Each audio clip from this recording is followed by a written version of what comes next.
हम उसको रिपीट नहीं करेंगे, परंतु यकीन मानिए कैरियर के रूप में आज स्पोर्ट्स एक बहुत बड़ा प्लेटफॉर्म बन चुका है। और यकीन मानिए हो सकता है, मैं तो यही कहता हूँ कि जितना आप पढ़ाई में मेहनत करेंगे, अगर उतना मेहनत आप किसी पर्टिकुलर स्पोर्ट्स पे करेंगे तो आप उन ऊंचाइयों को छू लेंगे, हो सकता है शायद वो पढ़कर भी नहीं पाया जा सकता है।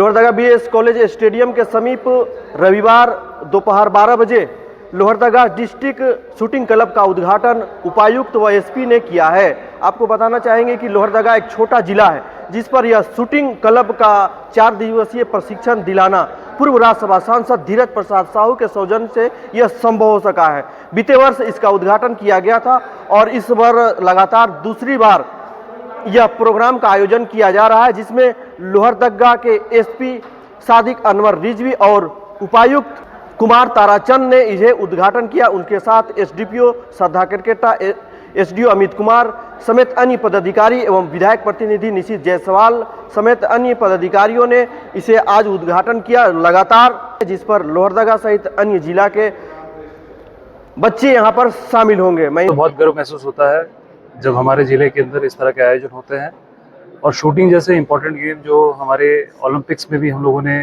इसमें नाम किया है, वैसे गेम के अंदर अगर हम बच्चों को प्रशिक्षण दे रहे हैं, उनके बीच में प्रतिस्पर्धा करा रहे हैं और एक नेशनल लेवल की उन लोगों को ट्रेनिंग दे रहे हैं थ्रू नेशनल लेवल कोचेज़, तो हमारे लिए बहुत सौभाग्य की बात है। और मैं पर्सनली भी हमेशा ये प्रयासरत रहता हूँ कि हमारे यहाँ के जितने लोकल बच्चे हैं जो स्पोर्ट्स में किसी न किसी टैलेंट के अंदर अपना मादा रखते हैं, तो हम लोग उनको प्रमोट करने के लिए कोई कसर नहीं छोड़ें, चाहे कहीं पैरवी करनी हो, चाहे उन्हें किसी तरह का सपोर्ट देना हो, तो हम लोग इसके साथ हैं। और राइफल एसोसिएशन के जितने हमारे मेंबर्स हैं, खास करके अध्यक्ष महोदय, सभी का मैं धन्यवाद देना चाहता हूं कि आप लोग के काम से, आप लोग के निर्देशन से सभी लोग आगे बढ़ेंगे और हमारे ज़िले का, हमारे राज्य का नाम रोशन करेंगे। इस तरह का आयोजन होना अपने आप में भी लोहरदगा जैसे छोटा जिले में बहुत बड़ा बात है, और इस आयोजन के लिए जो आयोजक है मैं उनको धन्यवाद देता हूँ कि लोहरदगा जिला में भी इस तरह का आयोजन किया जा सकता है। इस लेवल का राइफल क्लब होना अपने आप में बहुत ही तारीफ की बात है। स्थानीय विधायक प्रतिनिधि निशित जायसवाल जी से बात हुई थी मेरी, और उनका कहना था कि सर हम लोग राज्य स्तर पे तो कर रहे हैं, लेकिन हम लोग का प्रयास रहे कि आने वाले दिनों में कैसे हम इसको राष्ट्रीय नेशनल स्तर पे कर सकें। बड़ा महत्वपूर्ण है, और हम लोग इसमें जो कॉपरेशन है, ऑब्वियसली बात है, राज्य सरकार, जिला प्रशासन, उसके अलावा बहुत सारे कॉर्पोरेट सेक्टर्स इस सेक्टर में काम करें, हम लोग प्रयास करेंगे उनको रॉपअप करें और कैसे इसको हम लोग देश के मैप में ले आए।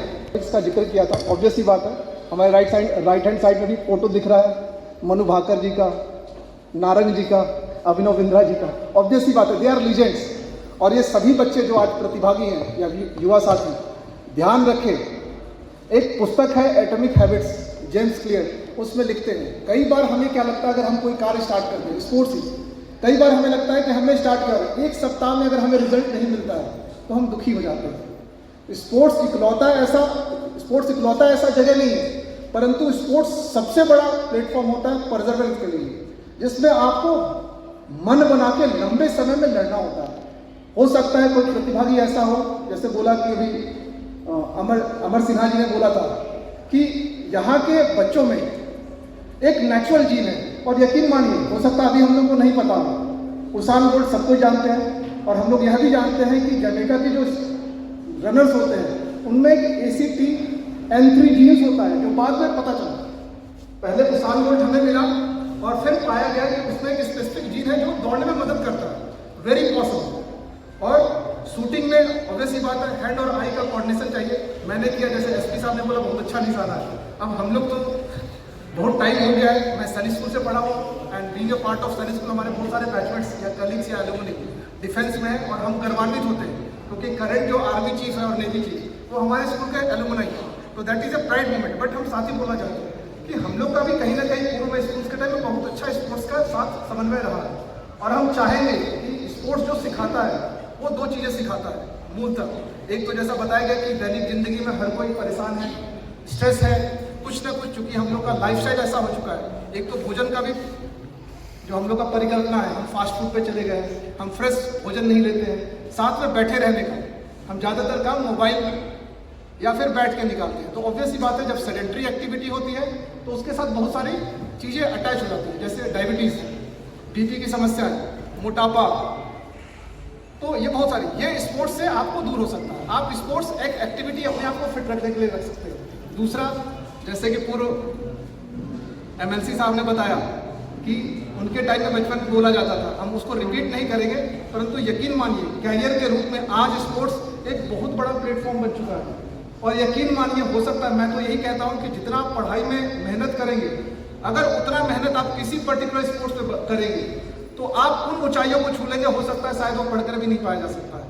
आज हमारे देश को आईएएस, आईपीएस और कमीशन से बहुत सारे लोग ऐसे हैं जो पार्टिसिपेट। आप देखिए, स्पोर्ट्स में कैरियर चुनने वाले बहुत ही कम लोग हैं।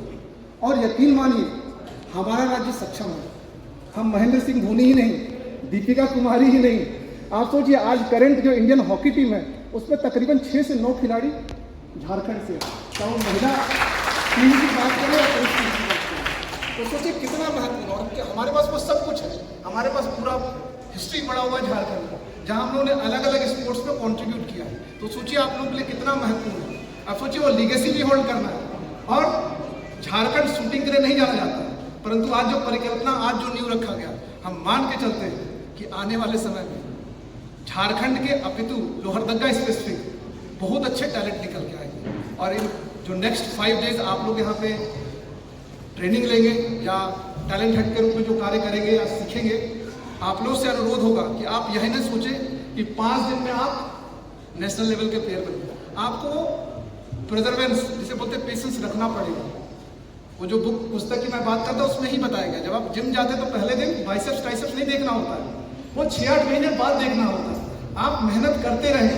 आप यही नहीं सोचे कि आज दिन खराब चल रहा है, हो सकता है पॉसिबल। आप देखिए मनु भाकर की, आप पिछले ओलंपिक का देखें, जब शूटिंग करे तो उनके राइफल में खराबी थी और टेक्निकली वो 4 साल इंतजार किए। सोचिए कितना डिफिकल्ट होता है। आप जब नेशनल चैंपियन होते हैं और आप किसी बड़े स्पर्धा ओलंपिक में जाते हैं और किसी टेक्निकल त्रुटि के कारण आप अच्छा नहीं कर पाते, सोचिए वो टाइम तो दुख का होता है, लेकिन अपने आप को संभालना पड़ता है। आपको अगले 4 साल 5 साल डिपेंडिंग ऑन कि कितने वर्षों बाद वो कंपटीशन होगा, आपको लगातार मेहनत करना पड़ता है। उन गलतियों को, उन कमियों को, उन बारीकियों को आपको दूर करना पड़ता है, तब जाके मनु भाकर बनते हैं। और ये सभी क्वालिटी आपके अंदर है।